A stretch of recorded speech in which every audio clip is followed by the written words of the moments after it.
¿Cómo comprender la relación entre la mente y el cuerpo? Módulo 22. Hablemos ahora de la relación entre la mente y el cuerpo en la salud, de la medicina psicosomática, de la psique, la mente, del soma, el cuerpo, y de cómo la psique, la mente, produce un efecto sobre la salud física. Ya en 1920 un médico escribió un artículo muy controvertido en el que sugería que hasta el 20% de los trastornos físicos se debían a trastornos mentales o a la desdicha, a causas mentales. En la década de los 30, los médicos volvieron a escribir diciendo que hasta el 30% de nuestra mala salud está en la mente o está relacionada con la mente. En la década de los 40, alguien escribió que este porcentaje representaba el 40%, y en la década de los 50 se aumentó al 50%. Los profesionales médicos tradicionales se oponían enérgicamente a cada aumento. En la década de los 60 subió al 60%, en la de los 70 al 70%. Hoy en día, prácticamente ningún médico se opone a la estadística que dice que al menos el 80% de los trastornos de salud que ustedes y yo padecemos en el transcurso de nuestras vidas se deben a motivos psicológicos. La psique, la mente, hace enfermar a parte del cuerpo. De hecho, muchos médicos, profesionales de la medicina, psicólogos, psiquiatras y enfermeras que han seguido mis cursos han dicho que probablemente se aproxima más al 90, quizás al 95% de todos los males que nos aquejan. Los resfriados, las gripes, las enfermedades de la piel, los ataques al corazón, las enfermedades del riñón, la artritis, las embolias, incluso el cáncer, tienen un origen psicológico. De modo que hoy quiero hablar del estrés y de la tensión nerviosa. Quiero hablar, en esta sesión, de lo que existe en nuestra mente que crea en nuestros cuerpos la situación que nos hace enfermar. Sabemos, porque hemos hablado del tema antes y muchas veces, que, en cierto modo, decidimos enfermar. El doctor Carl Simonton, que trabajó durante muchos años en Fort Worth, Texas, escribió un libro estupendo llamado Getting Well Again, ponerse bueno otra vez, y escribió artículos excelentes sobre los aspectos de la enfermedad correspondientes a actitudes. Y averiguó que es interesante observar que la gente parece decidir enfermarse para hacer frente a una situación en la vida que les resulta desagradable, y cuanto más seria sea la situación, más seria será la enfermedad. Por ejemplo, si no se sentían valorados en el trabajo, les daba un resfriado. Si les parecía que les explotaban, les daba la gripe. Si les parecía que su matrimonio o su relación o toda su vida profesional era un desastre y no querían hacer frente a este hecho, les daban cosas tan graves como enfermedades cardíacas, embolias e incluso cáncer. También averiguó que la gente decide ponerse buena, además de decidir enfermar, y que en cuanto una persona decide ponerse buena, todas las posibilidades de la medicina moderna y todas las posibilidades del sistema inmunológico del cuerpo empiezan a funcionar para hacer que se pongan buenos. ¿Qué son el estrés y la tensión nerviosa? Hablemos del estrés y la tensión. Cuando hablamos del estrés y la tensión sabemos que son manifestaciones de algo que va mal en nuestra visión del mundo. El estrés y la tensión son manifestaciones externas de nuestra insatisfacción con algún aspecto de nuestras vidas. Cuando sentimos dolor físico, cuando tocamos un fogón caliente y sentimos dolor físico, la sensación de dolor se produce para avisarnos de que estamos haciendo algo que es físicamente dañino para nosotros. El estrés y la tensión nerviosa se producen para avisarnos de que estamos haciendo algo que es mentalmente dañino para nosotros y que, a no ser que hagamos frente a la situación, con el tiempo nuestra mente hará que el cuerpo enferme. Y que la enfermedad es nuestro modo de evitar hacer frente a la situación. Podemos ponernos tan enfermos que lleguemos incluso a morir. Por lo que concierne al estrés y la tensión nerviosa, existe todo un nuevo campo de medicina en la actualidad que se llama psicoinmunología o psiconeuroinmunología, que trata del efecto que produce la mente, debilitando o reforzando el sistema inmunológico. Se ha averiguado que las emociones negativas, el estrés, la tensión nerviosa, la ansiedad, la rabia, cualquier tipo de frustración, deprimen el sistema inmunológico. Reducen la producción de anticuerpos y nos dejan desprotegidos ante todo tipo de enfermedades físicas, tales como resfriados y gripes y otras cosas. Una persona con una actitud positiva, optimista, alegre, entusiasta, con un elevado amor propio, suele ser una persona con resistencia ante casi cualquier enfermedad normal.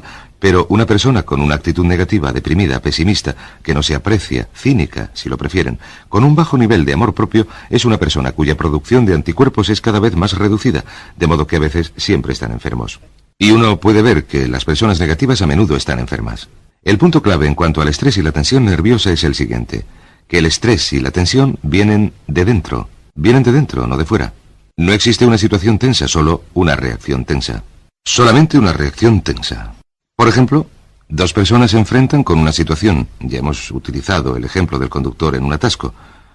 Dos personas se enfrentan con una misma situación. Una se enfada, la otra no pierde la tranquilidad. O la misma persona se enfrenta con la misma situación en 2 días distintos. Un día reacciona de una manera y se enfada. Al día siguiente reacciona positivamente y no se enfada en absoluto. La clave está en la reacción. El estrés no está ahí fuera. El estrés y la tensión nerviosa vienen de aquí dentro. Son nuestra forma de pensar y de reaccionar ante nuestro mundo, y no el mundo en sí. Alguien escribió que hay 3 fuentes principales de estrés. Y si vemos así el cuerpo humano, Las tres fuentes principales de estrés son lo que podría haber sido. ¿Recuerdan que hemos dicho que la gente se preocupa por el pasado? Lo que podría haber sucedido es una fuente importante de estrés. Pensamos incesantemente en cómo algo podría haber sido distinto. Y en el presente pensamos en lo que deberíamos hacer, lo que no deberíamos hacer, y pensamos en términos de deber hacer o tener que hacer. En cuanto al futuro pensamos en lo que podría suceder. Y estas tres cosas, lo que podía haber pasado, lo que debería ser en contraposición con lo que es y lo que podría suceder, son tres fuentes importantes de estrés en nuestras vidas. Pero siempre es nuestro modo de pensar sobre nuestro pasado, nuestro modo de pensar sobre el futuro, nuestro modo de pensar sobre el presente, en relación con la realidad, lo que produce el estrés, no el estrés en sí. Sabemos que puede decidir no ponerse enfermo. Yo he dicho esto a muchas personas en mis cursos, que uno puede decidir no volver a resfriarse nunca. Todo el mundo decide resfriarse o no resfriarse. Y lo que digo es que hay ciertas personas que se ponen muy tensas. ¿Por qué? Pues he aquí un ejemplo perfecto. ¿Por qué no se resfrían nunca las madres jóvenes? Porque las madres de niños pequeños nunca se resfrían, nunca se ponen enfermas. Porque no tienen tiempo. Si toman la decisión mental, no tengo tiempo. Son tan grandes mis responsabilidades en cuanto al cuidado de estos niños que no puedo permitirme ponerme enferma, no se pondrán enfermas. Esperan a que los niños crezcan y vayan al colegio, a tener más tiempo, o a que sus hijos crezcan y se vayan de casa y entonces vuelven a resfriarse y a coger la gripe. De modo que uno puede decidir no ponerse enfermo o no resfriarse ni coger la gripe haciendo algo muy sencillo, decidiendo ahora mismo que nunca más va a tener un resfriado o una gripe. Sencillamente decídanlo ahora mismo. Yo no voy a volver a resfriarme nunca y la próxima vez que sientan síntomas de resfriado díganse: me siento estupendamente, me siento sano, me siento feliz, me siento estupendamente, yo estoy sano, yo no estoy resfriado. ¿Y saben lo que sucederá? El resfriado se irá a casa de su vecino, que cree en los resfriados, y les dejará a ustedes en paz. Y esto es un hecho. Pues bien, hablemos. Ya hemos hablado de la relación entre el estrés y la tensión nerviosa y la energía. Hay tres fuentes principales de energía, según la enorme cantidad de trabajos realizados a principios de siglo. La primera fuente de energía es la comida. El tipo de alimentos que comemos y nuestro modo de comerlos, de combinarlos, y las vitaminas, los minerales, etc. La segunda es el aire, nuestro modo de respirar, la profundidad con que respiramos, el tipo de oxígeno que respiramos, la cantidad de ejercicio aeróbico que realizamos. La cantidad y el tipo de aire es una fuente importante de energía. Y la tercera son las impresiones. Las impresiones son el modo en que encajamos lo que nos sucede en el mundo. ¿Recuerdan que hemos hablado de una reacción tensa? Una situación puede proporcionar energía a una persona. La misma situación puede deprimir a otra. Por ejemplo, una decepción o el fracaso de un negocio o algo que fracasa de manera provisional puede hacer que una persona se deprima y se fatigue. Y puede hacer que otra se llene de energía y vuelva a estar en situación defensiva. De modo que las impresiones, nuestra manera de percibir lo que está sucediendo a nuestro alrededor, son una fuente principal de nuestra energía, ya aumente o disminuya esta. Y uno de los trabajos más importantes que he leído sobre el tema es un estudio que dice que nuestro cuerpo es una máquina que genera energía, y genera energía de distintas calidades, como una refinería de petróleo. Y el mejor ejemplo que les puedo dar es el siguiente. Imaginen que su cuerpo ingiere alimentos crudos, solamente carne, patatas, verduras, etc., y que este es el alimento básico para la energía que hace funcionar al cuerpo.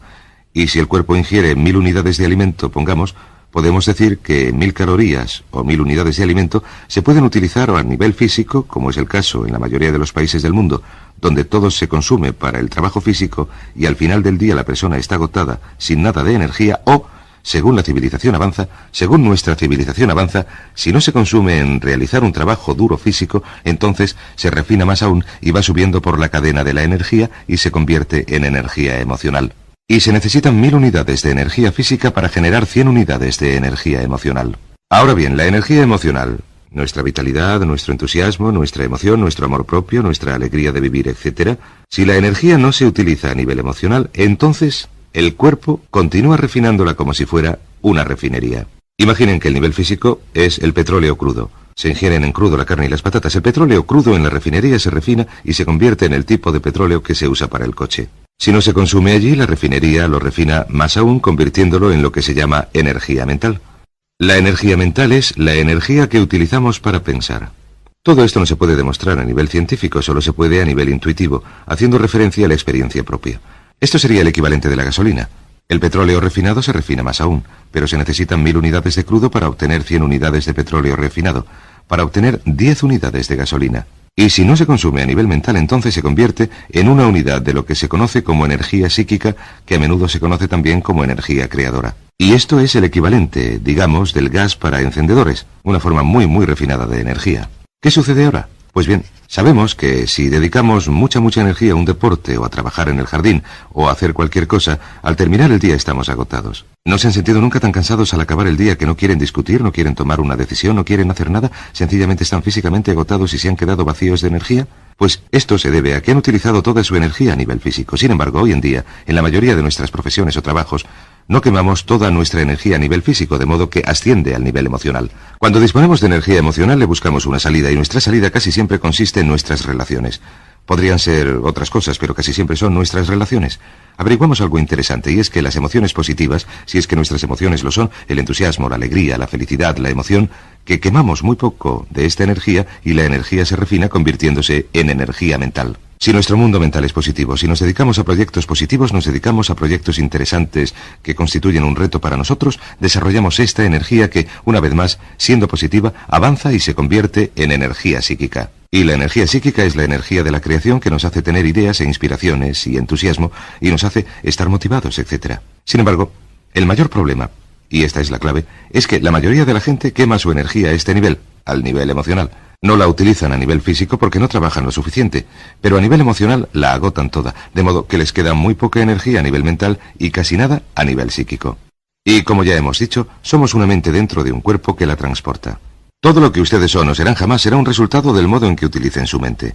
Si toda su energía se quema a nivel emocional por medio de la negatividad, el miedo, la ansiedad, el estrés, la tensión nerviosa, la ira, lo que sea, si toda se quema a nivel emocional, no tendrán nada de lo que se conoce como formas superiores de energía con las que construir una vida estupenda, con las que construir una vida maravillosa para dedicarse a actividades felices y gozosas, para ser creadores, para hallar soluciones, para establecer metas, para creer en ustedes mismos y así sucesivamente. El motivo por el que menos del 5% de la población desarrolla plenamente sus posibilidades en cualquier generación se debe a que la mayoría se preocupa al 100% de lo que se conoce como la expresión de emociones negativas, y esta es la clave. La expresión de las emociones negativas es la que quema toda nuestra energía a niveles inferiores. De modo que a niveles superiores no disponemos de ninguna energía con la que desarrollar nuestras posibilidades. Ya hemos dicho que una actitud mental positiva es esencial para el éxito, que el 85% de lo que nos sucede va a estar determinado por las actitudes, que el 85% de nuestro éxito está enlazado con la calidad de nuestras acciones internas y de nuestras relaciones con los demás. En otras palabras, el 85% de su éxito en la vida está relacionado con las emociones positivas. Sin embargo, si queman toda su energía emocional a este nivel, en la expresión de emociones negativas, hablando con los demás o con ustedes mismos de cosas negativas, pensando en cosas negativas, comentando cosas negativas, criticando, condenando, quejándose, etc. Si hacen esto, lo que sucede es que no les queda energía para subir hasta aquí. Y aquí es donde está la gran alegría, la gran felicidad, el gran éxito en la vida. De modo que, ¿cuál es la solución? La solución para unos niveles elevados de energía, felicidad, paz interior, relaciones amorosas, longevidad, es eliminar la expresión de las emociones negativas. Eliminen la expresión de las emociones negativas. Esta es una de las lecciones más importantes que he aprendido en todos mis años y decenas de miles de horas de estudio. Eliminar la expresión de las emociones negativas. Este es el punto de partida para todo crecimiento personal. De hecho, antes dijimos, al hablar de la psicología de la responsabilidad, que la eliminación de las emociones negativas es obligatoria, no optativa. La eliminación de la expresión de emociones negativas es el punto de partida para aniquilarlas. Si no expresan emociones negativas, si no las discuten, si no se involucran en una conversación negativa o en pensamientos negativos, lo que sucede es que mueren. Debido a la ley de la concentración, si no se centran en una emoción negativa en un periodo de tiempo, ésta pierde su fuerza y su efecto y muere para usted. Toda la energía negativa que se hubiera agotado en pensar en ella está a su disposición para hacer cosas productivas. Sabemos, y hablaremos de esto más adelante, que un ataque de ira, 5 minutos de ira incontrolada, pueden agotar la energía emocional de un día en 5 minutos. A esto se debe que la gente que siempre está enfadada rara vez produzca algo constructivo. De modo que empezamos por eliminar la expresión de las emociones negativas. ¿Y cómo lo logramos? Utilizamos algunas de las leyes que conocemos. La primera, y naturalmente la más importante, es la ley de la sustitución. La ley de la sustitución significa que encontramos otras cosas que decir. Recuerden, la mente no es un vacío, nos concentramos. Utilizamos la autodisciplina para llevar nuestra mente a algo positivo y centrar nuestra mente en algo positivo. Es como cambiar la dirección de una luz. Al centrar nuestra mente en algo positivo, no podemos pensar al mismo tiempo en lo que nos preocupa. También sabemos que si nos ocupamos en hacer algo constructivo, la acción en sí, puesto que requiere nuestra participación mental y física, elimina la emoción negativa. No estamos hablando de reprimir. Hay gente que dice que se deberían reprimir estas emociones. ¿Se deberían reprimir? Quiero decir, si uno se siente así, ¿debería hacerlas desaparecer bajo la superficie? En absoluto. Hay motivos para no expresarlas. Hay motivos para no ser negativos en principio. Hay motivos para no expresar emociones negativas. Ahora bien, ¿cuáles son algunos de estos motivos? Algunos de los más sencillos son, soy responsable. Cuando uno dice soy responsable, resulta muy difícil culpar a los demás. Recuerden que hemos dicho que casi todas nuestras emociones negativas surgen de nuestra tendencia a culpar a alguien o algo de algún aspecto de nuestras vidas que no nos satisface. Cuando uno dice yo soy responsable, soy responsable, soy responsable, soy responsable, cuando lo repetimos una y otra vez, nuestra tendencia a ser negativos disminuye. Nuestra tendencia a ser positivos aumenta. Cuanto más utilicemos la ley de la sustitución diciendo yo soy responsable, más se debilitan nuestras emociones negativas. Y con el tiempo, se puede llegar a un punto en el que las emociones negativas ejercen una influencia minúscula o menor sobre nuestra vida. Es como si tuviéramos algo entre un 0% de emociones negativas y un 100% de emociones negativas. De hecho, una de las características de una personalidad sana es que se corresponde a una persona que está a este extremo de la escala. Ahora bien, todos estamos en algún punto de esta escala, moviéndonos en una u otra dirección. La pregunta que debemos hacernos es ¿qué porcentaje de nuestra conversación con nosotros mismos, qué porcentaje de nuestra conversación con los demás, qué porcentaje de nuestros pensamientos son negativos y destructivos y desvalorizadores? ¿Qué porcentaje son positivos, constructivos, edificantes? Y nuestro objetivo consiste en recordar que todo cuenta. Que no es posible para ustedes o para mí crecer como seres humanos. No nos es posible evolucionar con nuestras emociones negativas intactas.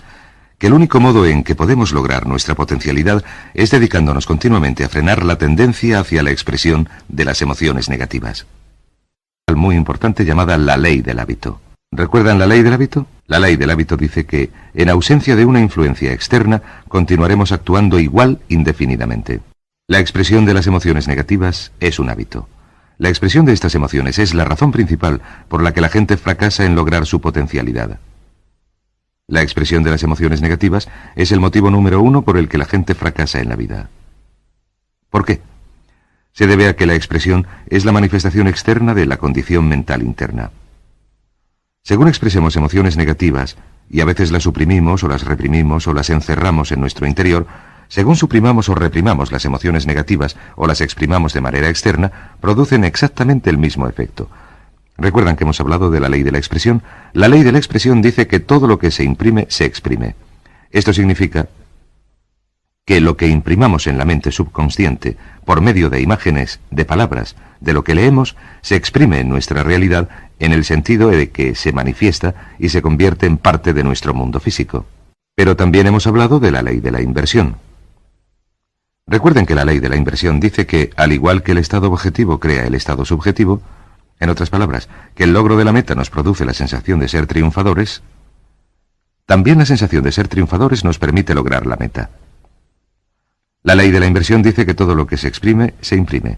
Así que lo que esté diciéndose a sí mismo a los demás, lo está imprimiendo en su mente subconsciente y se expresará de manera simultánea como parte de su realidad. ¿Comprenden? Yo he dedicado como 1000 horas a estudiar este asunto para comprenderlo bien, y he mirado a mi alrededor, y he viajado por todo el mundo, he mirado a mi alrededor y he observado a la gente que es infeliz y lucha y no triunfa, y he intentado averiguar a qué se debía. Y finalmente he llegado a darme cuenta, por medio de esta lectura, de que esta era la respuesta. Que la mayoría de la gente dedica la mayor parte de su tiempo a la expresión de emociones negativas, pensamientos negativos, ideas negativas, opiniones negativas, críticas negativas, desvalorizaciones. A partir de la primera infancia, esto conduce a sentimientos de culpa, de inutilidad, a un amor propio reducido, al miedo al fracaso, al rechazo, al miedo a las pérdidas, al miedo a la carencia, al miedo a la limitación, al miedo a la mala salud, etc.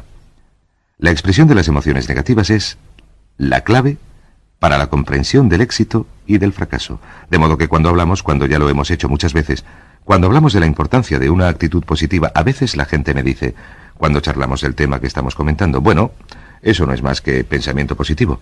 Lo único que usted hace es pensar positivamente. Yo contesto, sí, pero el pensamiento positivo es igual a la salud mental. El pensamiento negativo es igual a la enfermedad mental. Cuando hablábamos de reprogramar la mente para el éxito, hablábamos de programas informáticos para el cerebro. Hablábamos de la importancia del grupo de referencia. El grupo de referencia son las personas con quienes uno se relaciona. Si uno se relaciona con personas que de manera habitual expresan emociones negativas, es igual que si se relacionara con personas que padecen enfermedades contagiosas. Y una enfermedad transmisible es igual a logros insuficientes y a fracaso en la vida.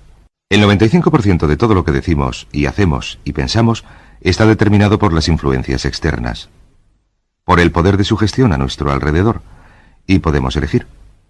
Saben que tienen la capacidad de hacer algo grande, de hacer algo maravilloso con su vida. Saben que tienen la capacidad de hacer mucho más de lo que han hecho nunca. Saben que tienen capacidad para ganar más, para ser más felices, para lograr más, para obtener más serenidad y satisfacción de la vida de las que nunca han tenido. Si no saben esto en este punto del curso, entonces es que no me he sabido explicar bien. La clave es esta. Deben considerar su vida en términos de lo positivo frente a lo negativo. Deben considerar su vida en términos de que todo cuenta. Deben considerar su vida en términos de todas las influencias que dejan pasar a su entorno sugestivo. Deben mirar su vida en términos de la gente. Deben mirar su vida en términos de programas de televisión. Los programas de televisión, la persona media ve entre 3 y 5 asesinatos, violaciones o ataques violentos cada noche en la televisión. El adulto medio ha visto más de 20.000 muertes violentas en la televisión cuando llega a la edad adulta, si han visto la televisión desde la infancia. ¿Produce esto un efecto sobre sus vidas? ¿Produce un efecto sobre su actitud? ¿Produce un efecto sobre su éxito? La ley de la correspondencia dice que cada persona tiene en su interior un programa mental o un equivalente mental, y todo en su mundo externo será consecuente, estará exactamente armonizado con ese equivalente mental.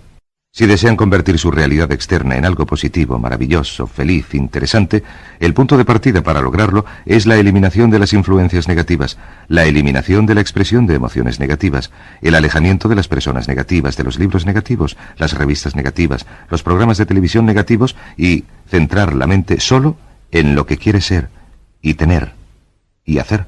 Este es el punto de partida para la salud mental, la salud física y para todo éxito y felicidad en la vida.